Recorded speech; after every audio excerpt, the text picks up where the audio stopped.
Mestre, a nossa ideia é fazer entrevista para fazer a atualização de como estão os bois, os grupos de boi de reis da região metropolitana do Rio Grande do Norte.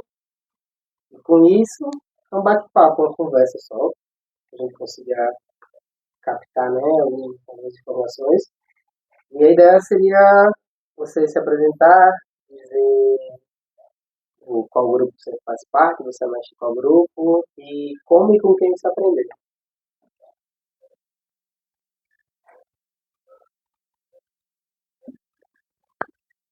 Bom dia, né? Meu nome é Márcio Matias Gomes, eu tenho 39 anos, sou natural aqui mesmo de São José de Mipibu, região metropolitana de Natal.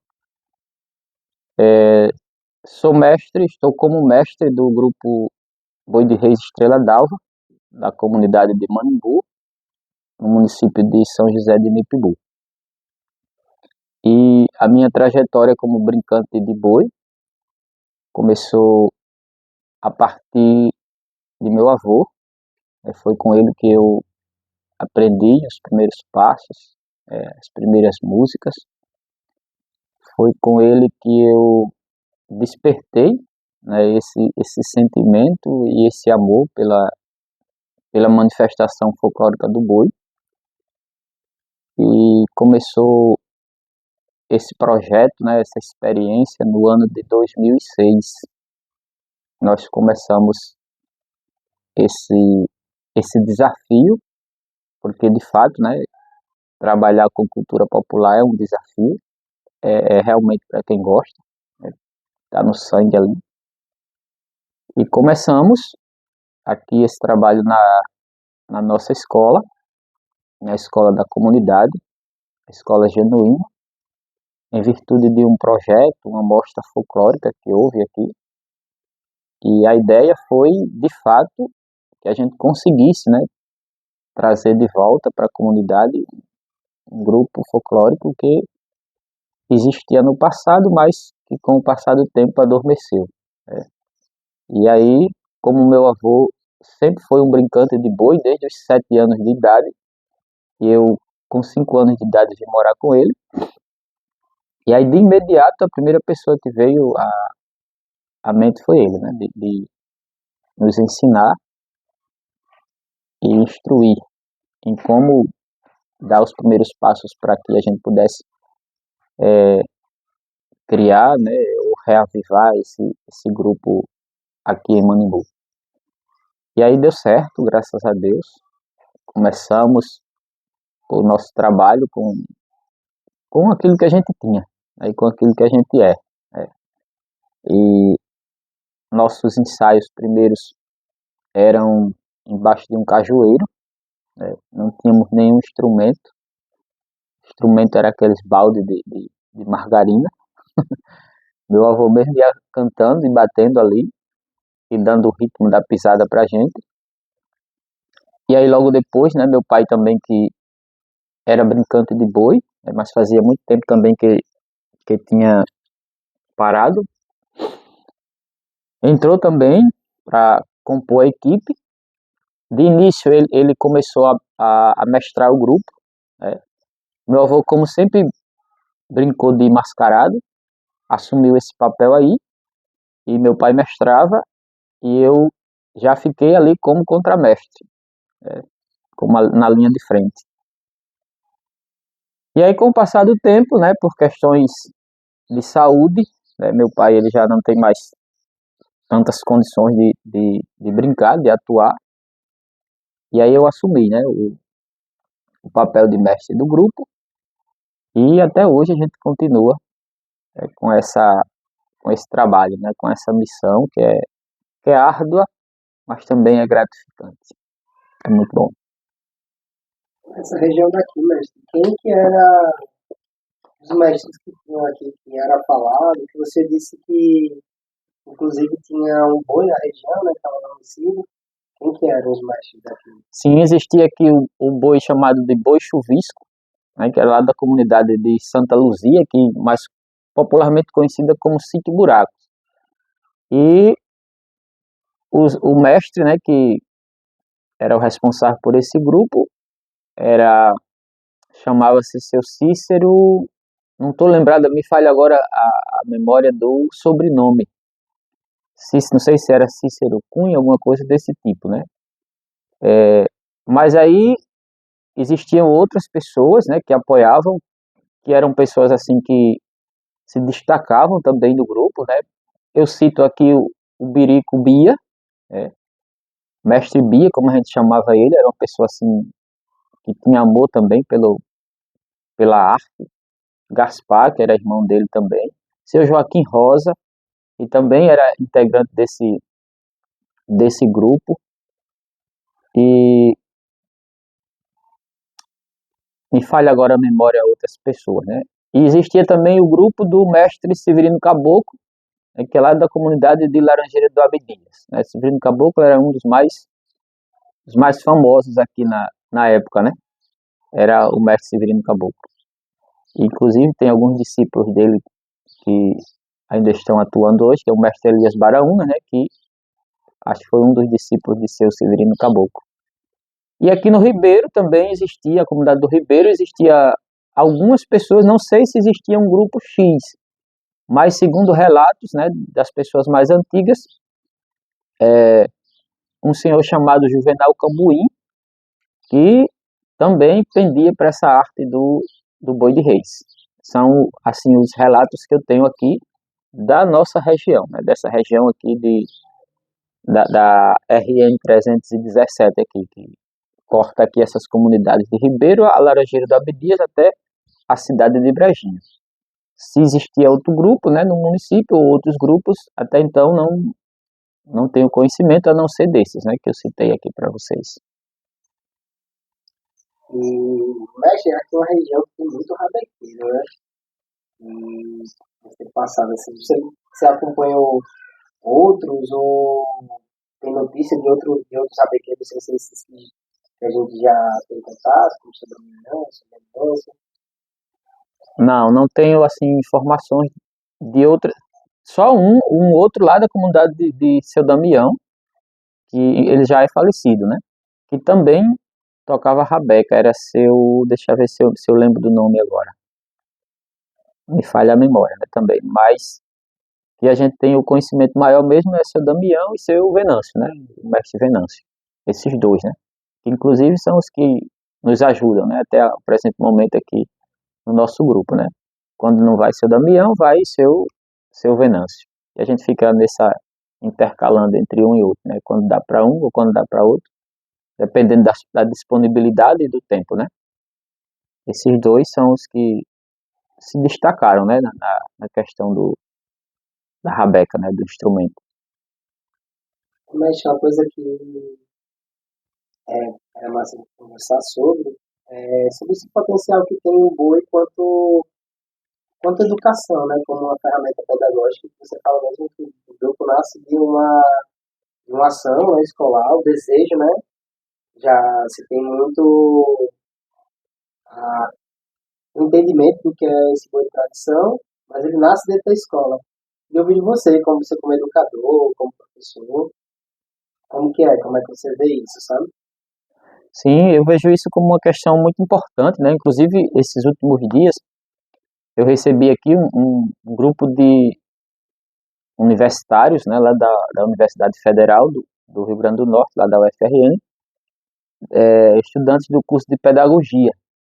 Eles estavam pagando uma certa disciplina e o trabalho era voltado para uma manifestação folclórica, né? Justamente como um instrumento pedagógico. E aí foi uma conversa assim bem agradável, porque como eu atuo diretamente também na escola, eu vejo que a manifestação do boi de reis é algo assim bem específico. Por quê? Porque engloba a questão da interdisciplinaridade. No grupo do boi, ou na dança do boi, na manifestação do boi, como a gente queira dizer, trazendo para o lado pedagógico, a gente pode trabalhar diversas disciplinas em sala de aula. A gente pode trabalhar a arte, a gente trabalha a música, né, a dança que está inserida dentro da arte, a gente trabalha o português, a matemática, a gente trabalha a história, a gente trabalha a geografia, enfim, é um mundo, né? É um campo muito vasto e eu acredito que as escolas, é, os municípios poderiam pensar, né, nesse aspecto de como trazer essa manifestação para dentro das escolas, de fato, como esse instrumento de pedagógico, né, que ajuda, né, na questão da formação dos saberes, né, da aprendizagem das crianças e dos adolescentes. Contribui, eu vejo que contribui de uma forma muito positiva para isso. Sem contar que a gente trabalha a questão da disciplina, né? Porque quando você está inserido ali num grupo, principalmente no grupo do boi, você tem que ter noção, né? De espaço, de tempo, de respeito, tudo isso, né? Você não pode estar inserido numa equipe de qualquer maneira, né? Na Vantua, na Rie. Então tem regras, tem limites. E nada melhor do que ensinar isso para as crianças, né? E aqui na comunidade, mas como é que é isso? Assim, vocês são um dos grupos mais tanto ativos como também tem uma força aqui na comunidade muito grande, né? Uma adesão da família, dos pais. Como é que, como é que a comunidade recebe o boi aqui? Graças a Deus, Daniel, desde que a gente começou, né, desde que o grupo foi fundado, a comunidade de fato, né, tem apoiado, abraça a causa. E quando a gente pensou na questão de inserir principalmente as crianças, justamente com um dos objetivos foi esse, né, de fomentar a questão do estímulo à educação, do estímulo à aprendizagem, é, até porque uma das características do grupo e uma das, como me fugiu a palavra agora, como é que eu posso dizer, das exigências é que a criança vai participar do grupo, mas tem que estar estudando, tem que estar na escola e tem que estar rendendo também, né? Porque não tem sentido, né? Ser só a brincadeira pela brincadeira. E aí, quando a gente insere a criança no grupo, consequentemente a gente está inserindo uma família. Porque aí vem o pai, vem a mãe, né? Vem os irmãos, se tem. A gente tem relatos aqui, né, de quatro, quatro irmãos, né, que são do grupo, né? E aí, dentro desse contexto, a família tem que estar inserida, né? Porque ali a gente gera também essa questão do sentido de pertença. Então, o grupo é da comunidade, então o grupo é nosso. Eu faço parte dessa história também. Então, para que essa história ela possa se perpetuar, para que o grupo ele possa crescer, a comunidade com certeza tem que apoiar. E aqui nós sentimos esse apoio, graças a Deus, nós não temos nenhuma, nenhum problema em relação à não aceitação por parte da comunidade. Isso para nós é algo assim bem significativo, né? E nos faz também, nos desperta, né, o interesse a dar prosseguimento ao trabalho. Mestre, a brincadeira quanto essa brincadeira, quanto uma brincadeira de terreiro, uma brincadeira de rua, assim, uma coisa que ela habita vários espaços, né? Como é que você vê esse processo de tanto de ensino como desse corpo brincante que tem dentro do boi, assim? Se você vê que esse corpo brincante do boi ele tem uma potencialidade que transita em vários espaços, que tem uma diferença, né? Tipo, na corporeidade daquela pessoa que brinca o boi, da pessoa que não. Se você vê, né, isso tanto dentro da escola como na comunidade, se tem para você ter uma diferença ou não, se isso ativa alguma coisa, a pensar, a cantar, a dançar, essas coisas assim. Com certeza, não resta dúvida quanto a isso, né? É nítido, um professor quando ele está em sala de aula, ele tem um público diversificado, a gente sabe disso. E a gente percebe que aquelas crianças ou aqueles jovens que estão com a mente ocupada em alguma outra coisa fora da sala de aula, seja um movimento como esse do grupo do Boi de Reis, a gente sabe que a criança ou adolescente ele vai se destacar de uma certa maneira. Isso é nítido. E aí eu entendo que essa contribuição ela parte justamente, né, desse sentido de pertença. Quando você está ali, você vai pender para alguma coisa, né? Ou para se destacar na música ou na dança. Eu percebo também a questão da desenvoltura, né? A questão da oralidade das crianças, elas melhoram. A questão da timidez, porque o Boi de Reis trabalha tudo isso. Quando você está ali dançando, que é convidado, por exemplo, para dizer uma loa, uma toada, ali, queira ou não, você está vencendo, às vezes, um obstáculo que muitos têm, que é de falar em público. E assim, inconscientemente, aquilo vai sendo quebrado. Vai sendo quebrado e a gente percebe, né, que essas crianças, de fato, elas se destacam. Com certeza. E, mestre, como que é o processo de ensinamento do boi, assim? Para além dessa questão sala de aula, como é que você ensina o boi? Você tem coisas escritas, a forma que você aprendeu, que você ensina, como é que é? Através da oralidade, através da convivência, por, por observação, como é que você realmente transmite e como que você aprendeu? Certo. Eu aprendi mais pela questão da intuição, Daniel. Como assim? Questão da intuição.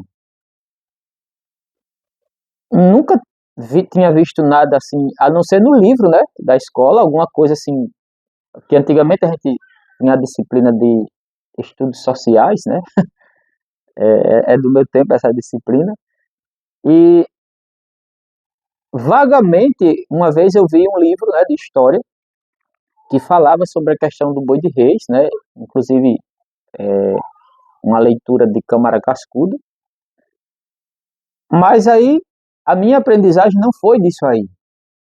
Por que que eu digo que foi uma aprendizagem intuitiva? Porque eu só ouvia falar, eu só ouvia e via o meu avô cantar, e assim, o meu inconsciente foi absorvendo aquilo, naturalmente. Então, quando eu comecei a dançar o boi, quando eu comecei a brincar de fato, eu já sabia de quase todas as músicas, sem ter nenhuma letra escrita. Essa preocupação veio depois, agora. De fato, a gente tem essa preocupação hoje, né? Inclusive eu estou escrevendo, né, o acervo das músicas do boi, para que a nossa maneira de transmitir ela também seja uma maneira diferente daquela que a gente aprendeu, porque nem todos de fato se atentam para isso. Você pode prestar atenção, quando a gente está brincando, né? Se a gente se ligasse realmente no que estava fazendo, de fato a gente aprendia, mas nem todos estão ligados ali. E é por isso que às vezes, a maioria dos grupos, se o mestre não canta, ou o Mateus, ou o Birico, ou aqueles de linha de frente, os outros não cantam também. Ou seja, há uma falha nesse aspecto aí. Então, a maneira de ensinar hoje nossa aqui, por exemplo, tudo parte a partir do diálogo, né, da conversa, os ensaios, que isso é imprescindível, é algo muito importante. Mas aí a gente também aproveita esse ensaio para mostrar a responsabilidade, para mostrar a importância de que a gente, se de fato quer que a coisa continue, que a gente se esforce para aprender, né? E aí a gente já tem as músicas inscritas, a gente já tem os áudios, né, que facilita muito, né, a questão da aprendizagem, né, da transmissão, e mas que isso não fique só no superficial, que a gente trabalhe justamente essa questão, essa consciência crítica, que os brincantes têm que ter a responsabilidade do aprender. Senão, fica uma coisa superficial e acaba que quando a gente se for, não deixou e ao mesmo tempo não deixou nada, né? Então, nosso trabalho em termos de transmissão de conhecimento, ele vai por essa linha aí. Não somente a questão da oralidade, mas a questão formativa mesmo, né? A escrita, né? A busca de conhecimentos, isso é muito importante para nós, né? No mundo atualizado que nós estamos hoje, tem que ter livros, acervos, e aí a gente vai, né? Mestre, e atualmente o grupo ele tem tido acesso a algumas coisas, né? Como editais e programas, né? De voltado à cultura. Queria que você dissesse assim mais ou menos quais são essas coisas que vocês estão tendo acesso. Hoje em dia o grupo é reconhecido como o quê? Esse espaço que a gente está hoje em dia ele é o quê também? O que funciona aqui normalmente de atividade? É, sim, nós temos tido acesso, sim, a esses projetos, né, das leis federais, e fomos contemplados com dois projetos, né, um da Lei Paulo Gustavo e da Lei Aldir Blanc, né, do ano passado para cá. E aí, hoje o nosso grupo, ele é reconhecido como ponto de cultura, esse espaço aqui que nós estamos, está passando por algumas melhorias, a gente tem, inclusive um dos projetos que a gente fez foi justamente para a questão do espaço físico, né, dar uma melhorada, tá, uma ampliada, só que a questão da verba foi muito pouca, né, e de fato um projeto de 15 mil reais não dá para quase nada, quando se trata de construção, né, quando se trata de espaço físico, né, mas aí a gente está fazendo o que pode, né, tentando fazer o melhor para que o espaço ele possa ser de fato, né, ficar um pouco diferente, ficar mais agradável. E aqui também funciona, né, os nossos ensaios, os nossos encontros. E agora a gente está tendo os encontros, as aulas de Rabeca, né, com o mestre Canindé Guara. E está sendo algo assim muito positivo, né, para nós, porque assim gera uma esperança em nós. Esperança de quê? Os nossos mestres rabequeiros já estão bem uma certa idade, né? E se a gente não investir na questão da formação, como eu falei, se acaba. E se tem um do grupo, né? Se nasce um do grupo, aí a alegria é maior, né? A gente tem uma esperança mais positiva. Mas aí é isso, né, Daniel? Funcionamos hoje como ponto de cultura, somos reconhecidos, recebemos o certificado, né, do Ministério da Cultura e estamos seguindo aí nessa luta. Mestre, queria ver contigo essa questão sobre esses princípios religiosos da brincadeira, questão espiritual mesmo da brincadeira. Você vê que tem ainda como as brincadeiras dentro da igreja, pagamento de promessa, devoção a santo, ou a qualquer tipo de espiritualidade e caminho, né? Você vê isso dentro do boi ainda? Sim. Não só vejo como prezo por isso. Não só vejo como prezo. Eu acho que essa tradição ela não pode ser quebrada. Por mais que há uma certa dificuldade hoje em a gente manter algumas coisas, né, no que diz respeito à centralidade da dança em si, mas que essas coisas da parte espiritual eu acho que devem ser mantidas, com certeza. E aí, eu pelo menos eu prezo muito por isso, né? Primeiro porque por aderir a uma fé, né, por carregar um nome também, intitular-se como católico, eu prezo muito por isso, né? Por essa questão da ancestralidade, né? O respeito à fé popular, à fé do povo. E isso é muito presente dentro do grupo do Boi de Reis. A questão da devoção popular. Por isso que uma das partes que eu mais gosto dentro da dança é a parte sacra, para mim, né? As outras são bonitas, são boas, mas para mim mesmo as partes sagras são as que me chamam mais atenção. Por quê? Porque está ligada à raiz de um povo. Né? E a raiz de um povo ela parte de uma esperança, e a esperança é a fé. E essa fé, eu acredito, sobretudo na devoção dos santos reis de Oriente, ela deve prevalecer, com certeza. Por isso que a gente preza, né? Por mais que o nosso grupo, estou falando do nosso grupo, né? Se eu pudesse, as primeiras músicas, eu cantaria todas, todas, se o tempo desse, né? Porque realmente são hinos, são louvores que mostram, né, a questão da devoção e da adoração a Deus, né? E a devoção aos santos populares. Então deve ser mantido assim, Daniel. Certo que antigamente era mais forte, né? Hoje já enfraqueceu mais um pouquinho, mas eu via meu avô falando que realmente, né, o boi brincava dentro da igreja, né? As primeiras músicas poderiam ser dançadas dentro da igreja, se fossem dançar numa festa de padroeiro, por exemplo, não tinha nenhum problema. E de fato não tem, né? Porque são louvores, né? São benditos, que é como a gente chama, né? Essa tradição foi quebrada um pouco, mas a gente ainda consegue manter alguma coisa. Você poderia dar exemplo de algumas pra gente, cantar uma? Com certeza. O Rabequei não trouxe a Rabeca. Eu trouxe. Trouxe? Ah,